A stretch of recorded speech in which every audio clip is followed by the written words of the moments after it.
Welcome into OutKick the show. I am your fearless leader, Clay Travis. I hope all of you are having fantastic Tuesdays wherever you may be across this great country or around the world. We got a lot to dive into. It's New Hampshire primary day. Granite Staters get out and vote.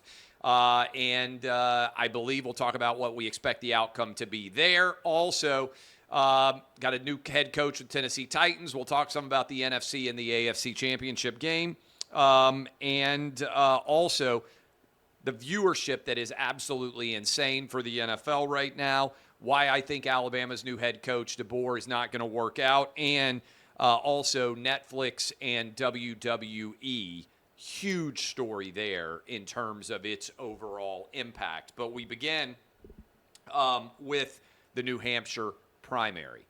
I think tonight Donald Trump is going to win in New Hampshire by 15 or 20 points. Again, encourage all of you to go vote. I'm predicting what I expect the storyline to be in the space of about 6 or 7 hours as the results begin to be announced. I think that Trump is going to win by 15 or 20 points. I think that is going to make it clear that the Republican primary is over, and I think at that point in time, Nikki Haley will announce that she is no longer contesting the Republican primary.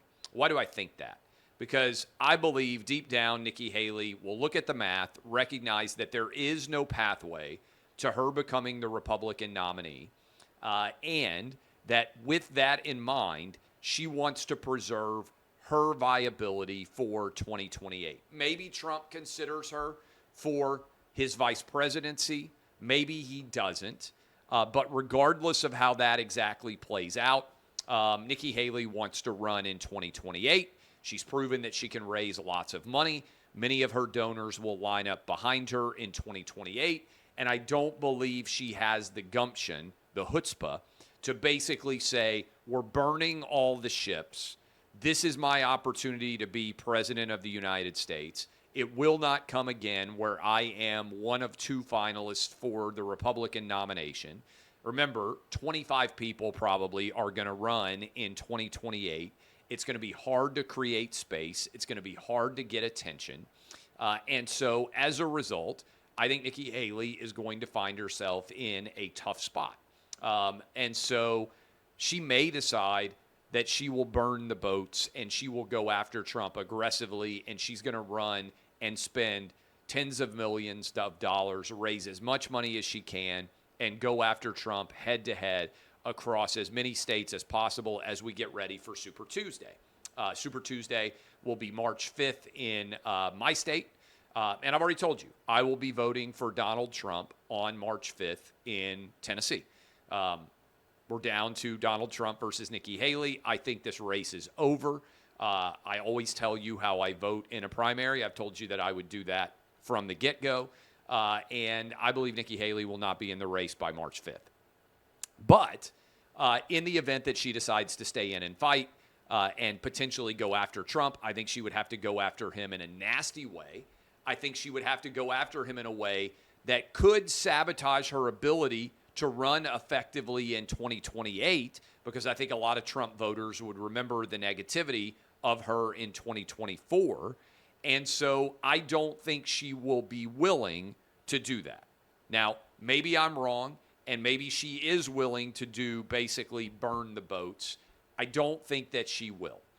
So my analysis and my expectation tonight is that Trump wins by around 15 or 20 points, that Nikki Haley in the next few days will officially end her campaign, and Donald Trump will be locked and loaded as the nominee for the Republican Party going forward. Now, we have no idea what's going to happen after that. I've told you that the March 4th trial date in Washington, D.C. is not going to happen. The math on that just doesn't add up. We're rapidly advancing towards the end of January. They're not suddenly going to be able to flip a switch and start this trial in 1 month. The Supreme Court is considering whether some of Jack Smith's charges can even be brought against Trump. There are a lot of different arguments that Trump is making on a federal level that I think the Supreme Court is likely going to get involved in. They don't have to render their full verdicts until the end of June. I think we're going to be in a challenging situation where the Jack Smith and the Biden Department of Justice is going to be sitting here around July saying, wait a minute, are we really going to put Donald Trump on trial in August and September of an election year and try to send him to prison when he's running to be president of the United States? I think that plays very much into Donald Trump's favor. But remember, this is what Democrats wanted.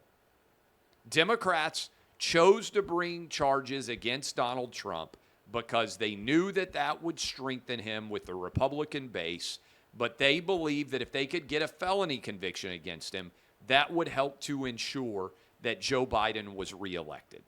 This is their game plan. They are executing it exactly as they wanted. They could have brought charges against Trump in 2022. They could have brought charges probably against Trump in 2021. They waited to put him on trial in a presidential election year. This was calculated. This is their clear intent. And now we will see whether or not their gamble is going to pay off. But this is where we're headed. Next 10 months are going to be wild. I'll be with you a lot of the time here on OutKick the show. I'll definitely be with you every day on the Clay Travis and Buck Sexton show. By the way, you'll be able to watch 3 hours of video in the event that you no longer want to watch, to listen. We certainly appreciate the millions of people that are listening to Clay and Buck every day. You can go out and you can subscribe at Fox Nation. You're going to be able to watch all 3 hours of the Clay Travis and Buck Sexton show on video. I'll be sitting there dressed basically in a T-shirt. I don't get dressed up for radio. You'll be able to watch 3 hours of me on Fox Nation, and you'll be able to watch 3 hours on me at clayandbuck.com. And I think it'll be up on outkick.com behind the paywall there too. So there'll be lots of different places where you are able to watch me and Buck on a daily basis, and it's going to be a wild 2024. You got me for 2024 and 2025 still on the Clay and Buck show. I signed on for a couple of more years. So you've got 2 more years of me on that show, 2 more years of me on this show, and then I'll be a free agent. We'll see what happens. Who knows? World we may not even make it to my free agency. The way things are going, the world may come to an end. So we will see exactly how all that shakes out. Now, huge story. I think this is a massive story in sports media. Congratulations to Nick Khan, the WWE. They just got a seismic, extraordinary commitment from Netflix for WWE Raw. Now, I know some of you out there say, oh, I don't care about the WWE. It's wrestling, whatever. Millions of people care, all right? I was just ringside for WWE next to Jelly Roll. You may have seen me on Raw just probably like a couple of months ago, whatever the math was on that. And my kids love it. And I've been to several WrestleManias. I feel fortunate to have been to several of them. We have had a really, really good time going to these events. I grew up a wrestling fan. Hulk Hogan, Macho Man Randy Savage, Ultimate Warrior. That was my era. My wife was at WrestleMania 3 when Hulk Hogan body slammed Andre the Giant. Like a lot of you who grew up in the 80s and the 90s, I was a big wrestling fan. Back in 2016, 7 years ago, I wrote that Netflix should go out and buy the WWE and they should go buy the UFC. I was right. They should have gone and bought the entirety of the WWE. They should have gone and bought the entirety of the UFC. I would rather own than rent. Right now, Sports Illustrated, trying to figure out whether or not they're going to sell Sports Illustrated. I would rather own SI than I would rent it. I have virtually no interest at all in renting any media property, right? I either want to own it, like I owned OutKick, I sold it, or I want to start something new. I don't have a lot of interest in renting somebody else's asset. It's just me. Everybody's different. So Nick Khan and the WWE gets $5 billion out of Netflix, 10-year, $500 million average per year to be carrying WWE Raw on Netflix. Massive deal. What we are seeing now, for much of the last decade, The question was, will Netflix, Amazon, or Apple ever get involved in buying sports rights? And now as we sit here, all three now own live sports rights. And this is, I think, potentially a further death knell for the ESPNs of the world and cable sports programming in general. Because Netflix, Apple, Amazon all have way more money. They're way bigger than any of the media companies are. CBS, $15 billion market cap, I think. Let me look these up right now, just to kind of contextualize for you what we're talking about, because I don't think a lot of people even really understand this. So let me try to break it down simply for you.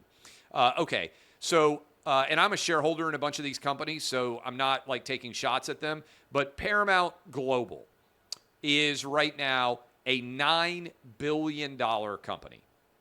$9 billion company. Not tiny, but Paramount Global owns CBS, which distributes a lot of sports through the CBS television network. Warner Brothers Discovery owns Turner, TNT, those kind of companies. $25 billion market cap, just shy of $26 billion market cap. Let's see, Fox. Fox right now, right at a $15 billion market cap. That's where you're going to watch the NFC Championship game this weekend. CBS, I believe, has the AFC Championship game. So $25 billion combined for Fox and CBS when it comes to their market cap. Disney is bigger, but still not that big. Disney owns ESPN and ABC, $171.5 billion. Comcast is bigger. Comcast owns NBC, $176 billion market cap. Okay, those are bigger companies. But Apple, $3 trillion market cap. Let me repeat that. Apple has a $3 trillion market cap. Every sports outlet that I just talked about, the parent companies, Paramount, Warner Brothers, Fox, Comcast, and Disney, all five of those companies combined are 1/10 basically as big as Apple by itself. Apple is 10 times as big as all of these other sports media companies. Okay, so Apple is worth $3 trillion. And then we've got, what are the others? Amazon. Let's see what Amazon's market cap is right now. Amazon's market cap, $1.6 trillion. Okay. Netflix's market cap is smaller, but still pretty substantial. Let me figure out Netflix's market cap as I sit here talking to you right now. Netflix, as we speak, has a market cap of $200 billion. Okay? So Netflix is more akin to Comcast and Disney than the others. But what this is basically letting you know is whatever Apple wants, Apple can buy. Whatever Amazon wants, Amazon can buy, unless they're competing against Apple. That's the only company that can really compete with them. Why is all of this significant? By the way, Google as well, right? I should toss in Google as well on this. All four of them are massive, and all four of them have now made the decision that they are going to get involved in sports rights. So Google is worth $1.845 trillion at the current market cap. Okay, so why do I bring that up? Think about what's happened in the last few years. Google, through YouTube, now has the NFL Sunday Ticket, right? They are, YouTube, the rights holder for the NFL Sunday Ticket. Amazon has just partnered with the regional sports networks, but Amazon has Thursday Night Football now. Apple has the MLS with a big deal they did with Messi, and probably some other things. I'm not even sure what else Apple has, but they were bidding on the Pac-12 networks, everything else. And now you've got Netflix going in with the WWE. All of them now, all four of these companies now have sports rights and live sports rights. Some people say, well, Netflix had Drive to Survive. They had they put their toe in the market with the PGA Tour show, with the F1 show. But those are reality television shows. It's really not that much different.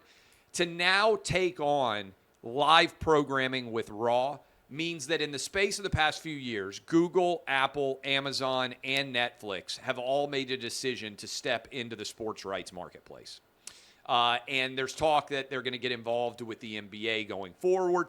This is a major issue for CBS, Fox, ABC, and NBC and their subsidiary properties. I think what's going to happen, and I've been saying this for some time, the big tech companies, in my opinion, maybe I need to write a long column on this, but the big tech companies that are getting involved in producing content should go buy the networks. Let me give you an interesting anecdote. You know what CBS did when the writer strike was going on? They decided to put Yellowstone on the CBS network. You know what happened? The ratings for Yellowstone were phenomenal. Turns out lots of people that would really like Yellowstone had no idea it existed until they saw it start airing on CBS. Why would Amazon, for instance, or Netflix, or any of these, or Apple, why would they not buy these television networks, ABC, CBS, NBC, and Fox, and not start advertising past seasons of their streaming services, streaming shows, by putting them on network television to overall increase the amount of viewership for those programs and help to lead to more subscribers for their streaming services? Some of you out there, you're like, that's interesting. And there's a precedent for this year based on how Yellowstone did. But also it's the legacy of what happened with Netflix. You know why Breaking Bad got so much more popular every year?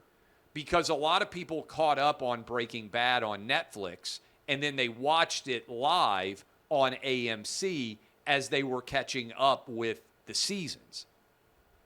Why not take past season, like the morning show? I haven't watched the morning show yet on Apple. I'm told it's really good. Why would Apple not buy Fox, get the entire Fox network, the lot, but then start putting the morning show on Fox as an advertisement for Apple's streaming service? For all of the Amazon Prime shows that they have, why would you not work in a symbiotic fashion with all of the television networks putting old shows, past seasons? What's really popular on Amazon right now? Reacher, right? The new Jack Reacher show. Why would they not put Jack Reacher Season 1 on a television network to advertise for Jack Reacher Season 2? And then when Jack Reacher Season 2 is over, why wouldn't they put that on television to advertise for Season 3? In other words, use your library of older shows that you've been producing to help advertise for the new seasons of your streaming service so that more people become fans of those shows. I guarantee you there are a lot of people who saw Yellowstone on CBS that now are going to be interested in the next iteration of Yellowstone that otherwise were not aware of the show on streaming. It's hard to cut through all of the noise and promote something and make it a monstrous hit, a gargantuan success. Why wouldn't you use every promotional vehicle available to you when you could buy the CBSs, the NBCs, the Fox, the ABCs of the world for relatively small amounts of money and advertise your existing properties? I'll say the same thing for Netflix. Netflix is a streaming company. How many people have never watched Stranger Things that if Stranger Things started getting put season 1 on ABC, you tell me that people wouldn't go crazy for being able to watch the next season? You know what I'm talking about? I think that there is so much opportunity right now. And I said this when 2024 started, that it felt to me like 2024 was going to be a year of seismic change in media. But, again, I was right 7 years ago. I would look like a genius if I had been Netflix's CEO and if I had gone out and bought the WWE outright and the UFC outright. Can you imagine if Netflix had every UFC fight and every WWE event as a part of its overall subscription? You didn't have to pay for the Royal Rumble. You didn't have to pay for WrestleMania. You didn't have to pay for UFC 268 or whatever number we're on. It was all embedded within your Netflix bill, and you were able to let's say Netflix jumped the cost $5 a month. It would have paid for itself billions of dollars over and over and over again. And you would own the outlet as opposed to paying $5 billion to rent WWE Raw from WWE. Now, I'm a longtime WWE shareholder. You go back on my Twitter feed a decade ago, I was telling you to buy WWE at $10 a share. I don't know. It's now merged with UFC. I don't know. It's like $100 a share or something now, $90 a share. I'm not even sure exactly what the price is, up $15 today. But this, to me, is a crucible moment in media where a lot of the methods of distribution I would want to own, to say nothing of the fact that you would then get all of the rights that Fox or ABC or NBC or CBS have already acquired. Can you imagine if, let's say, Netflix bought Comcast or at least NBC Universal from Comcast, and suddenly all of the Olympics were distributed live on Netflix? There's too many streaming services right now, and so they're going to be merging together. But sports, I think, could be a key component of this going forward. You know, there's talk that Warner Brothers and Paramount might merge. I just think there's a lot of assets out there that it makes a tremendous amount of sense for people to go out and start buying. And I think I'm ahead of the curve a little bit in thinking about this. Like, again, I was writing about WWE and Netflix getting bought by WWE and UFC getting bought by Netflix like 7 years ago. It was a no-brainer to me. I was right. Now they're renting WWE content for $5 billion. When I wrote about it back in 2016, they could have bought the entire WWE for $2.5 billion and owned it forever. Just felt like a no-brainer. I still think a lot of these assets make a lot of sense going forward. What do we got here? 50 million people watch Chiefs-Bills. To me, this just ties in with this. Congratulations, NFL audiences continue to grow. Josh Allen versus Patrick Mahomes really is kind of a modern-day version of Peyton Manning versus Tom Brady, with obviously Patrick Mahomes as Tom Brady and Josh Allen in the Peyton Manning role, never quite able to get over the hump and win the big championship. We'll see whether Lamar Jackson can get to the Super Bowl this Sunday or not. We'll talk about this tomorrow. Kelly in Vegas and I will. But to me, this is a overall analysis of where things are going. That game aired on what, CBS? You could buy the CBS television, the entire Paramount brand, for like $10 billion. Maybe it cost you $13 billion. But you get all the NFL games. If you're interested, why would you not want to do that? And then you can advertise all of your programming, streaming, to help get people to sign up. I just see it as a no-brainer. It seems like it's a really great fit. The puzzle pieces just go together. It also means that cable and satellite's going to be super challenged even more, right? Live sports is going to end up, I think, in streaming. Maybe it takes a decade, but all live sports is going to streaming. I think that's where we're headed, whether you like it or not.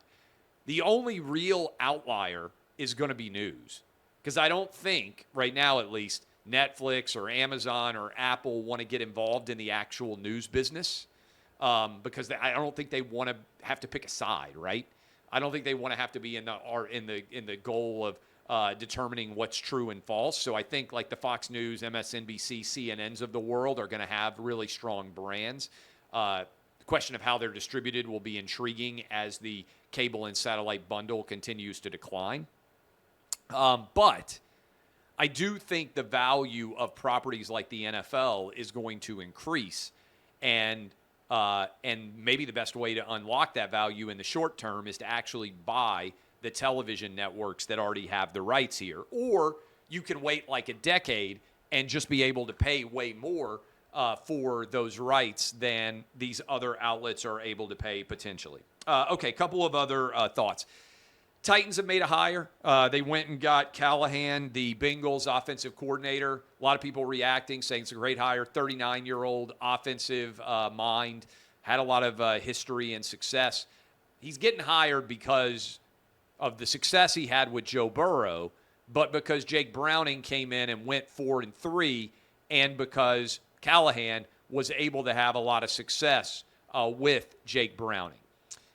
I hope that he can translate that to Will Levis. I'm a big Titans fan. The Titans have $70 million in cap space, so they can theoretically go out with Ryan Tannehill's money rotating off, with Will Levis under a relatively affordable second-round draft pick contract, and with with Derrick Henry's overall cost rotating off as well. $13 million. You're going to have $70 million in cap space. Taylor Lewan comes off. Like all these fixed costs are gone. So the Titans can get a lot better fairly quickly if they spend money effectively on the free agent market. But really, Callahan's success or failure as a head coach is going to come down to how in the world does Will Levis do as a starting quarterback.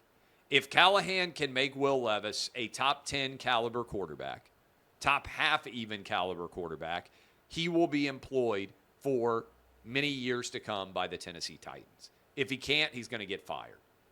The quarterback matters so much more than the head coach. Now, once you find the right quarterback, then pairing him with a head coach that can take him from good to great is what can lead to a championship. Look, Patrick Mahomes is phenomenal. But I don't think it's a coincidence that Andy Reid was a really successful NFL head coach before he was the head coach of the Kansas City Chiefs. Andy Reid's a really good coach. I think that Justin Herbert's a very successful quarterback with the Chargers. We'll see whether Jim Harbaugh takes that job. I think that would make a lot of sense as a job to take. But if you look at that, you've got the successful quarterback there. In order to take him from good to great, you need the right coach. A coach takes you from good to great. A quarterback takes you from bad to good. So if you ask me right now what's more important, the quarterback is more important than the head coach. A good duo is what gets you a Super Bowl championship or an AFC or NFC championship. But getting to that forefront, getting to that opportunity is a function of having the right quarterback. So that's how I would break down Callahan. Finally, I was talking today with the guys at the round table, Next Round Live, Lance Taylor, Jim Dunaway, and Ryan Brown. I've been going on with them for years. And they were asking me what I thought about Kalen DeBoer. I think he's going to get fired in the next 4 years. I don't think he's going to be able to sustain the level of success that Alabama expects. Remember, Nick Saban created a dynasty at Alabama. It was not an Alabama dynasty. Nick Saban could have done, I really believe this, at Alabama, what he did there at 10 to 15 other different programs around the country, maybe 20 programs. People went to play for Nick Saban. They didn't go to play for Alabama. And I think what Alabama fans are recognizing as the transfer portal opens up and talented players decide to bail and go elsewhere is people came to play for Nick Saban. And I think Alabama's going to have some 8-4 and 9-3 seasons in the next 4 years because their talent is going to come back down to the level of other people's. I was looking at already looking at the predicted wins. Vegas thinks Alabama is going to go 9-3 in 2024. If that happens, that is right now the Vegas bet is Alabama's over-under is 9.5, and the juice is on the under.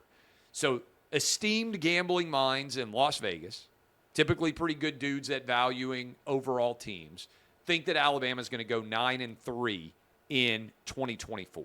If you disagree, you can take Alabama over 9.5 wins, and you will win, right? That's the great thing about gambling markets. But Vegas thinks Bama is going to go 9-3. If Kalen DeBoer goes 9-3, and let's say Alabama loses on the road against Tennessee, let's say they lose to Georgia, and let's say they lose on the road at LSU. I believe that's the 3. I got home and away right there. Alabama gets Georgia at home. They have to go on the road at LSU. They have to go on the road at Tennessee. And then they win every other game the rest of the year. They would go 9-3. Most people would look at that and they'd be like, okay, that's kind of okay. Alabama fans would lose their mind if in year one, Kalen DeBoer lost to Tennessee, LSU, and to Georgia. It's basically what Vegas is saying might happen. A&M's going to be pretty decent. Bama almost lost to Auburn last year. Ole Miss is going to be pretty good, right? There are lots of games that Alabama could lose this next year. If Kalen DeBoer does what Vegas expects and goes 9-3, Bama fans are going to lose their minds. And I think the expectations are outrageous for DeBoer. And either he's going to leave, just choose to go somewhere else, or he's going to get fired. That's my prediction. I think he'll be gone within 4 years from Alabama.